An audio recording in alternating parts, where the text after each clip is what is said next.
morning, YouTubers. It's 31st of March today, 2013, and just a quick update. The emergency that we had with the tank is totally averted now. As you can see, the fish are really coming back. They're feeding really strong, and basically what we did to the major problem we had here was pH.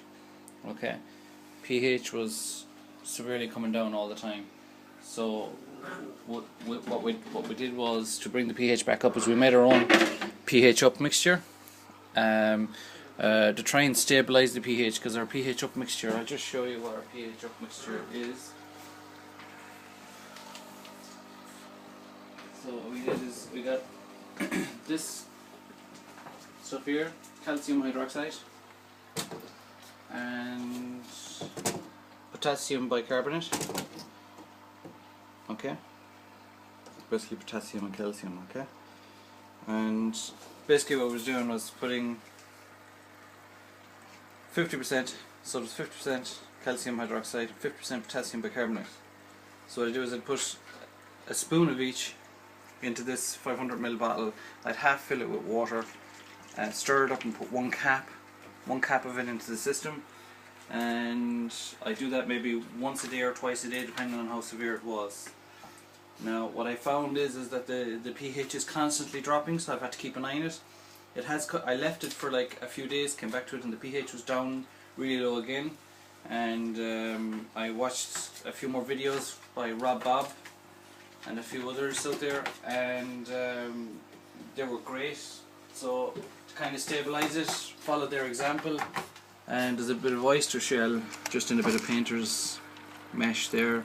Some oyster shell, put it through the flow of the water, and it has stabilized the pH. What I do is I keep an eye, keep check on the pH fairly regular now, because it has affected their health, the fish's health, very fast.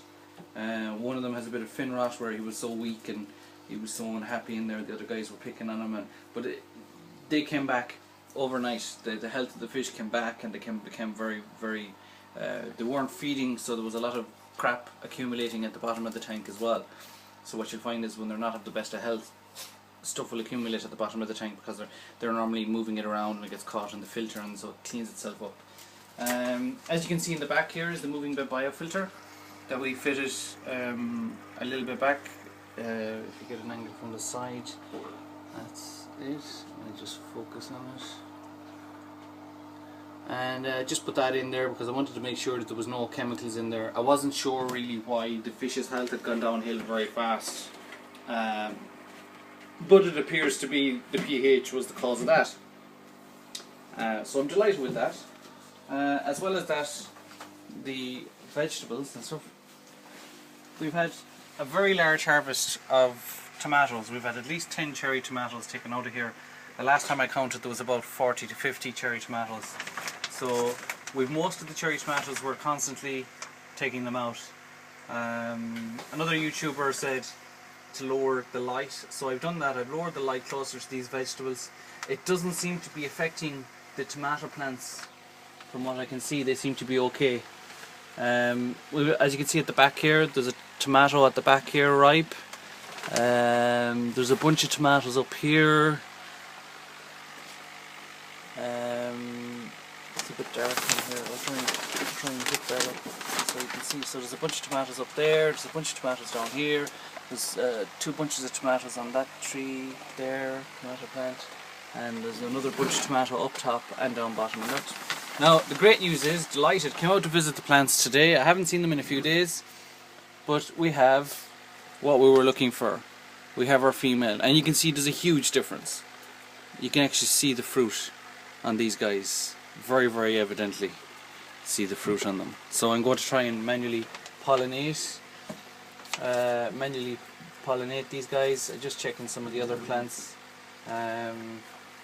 It seems to be, for me, it's when you get the plant gets to be a certain size and there's a ton of male flowers on it, that the female flowers will just arrive.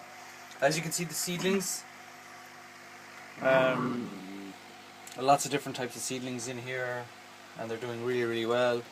Tomato plants.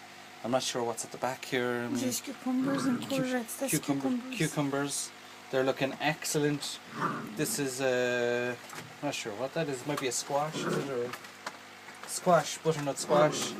We have some soil varieties here because some of the plants will be going out into the soil. Crazy dog. And some of these will be planted outside later on in the summer. These will be all, hopefully these will be DWC if we can get deep water culture, if we can get progress in our system outside. I haven't visited in here in a long time, so we probably need to thin out some of the salads and maybe plant some new salads in here and refresh this system up. So we've lowered the light down. The only change is we basically do nothing in here. The timer comes on. We only come in here maybe twice a week and water these guys. And I might give it a bit of spray twice a week. Absolutely delighted with the fruit coming out. So we'll give you an update, keep you updated on any problems or anything like that. And if you have any comments, or if you like the videos, give it a thumbs up. And if you have any comments, please feel free to leave comments. And best of luck, guys. Talk to you soon.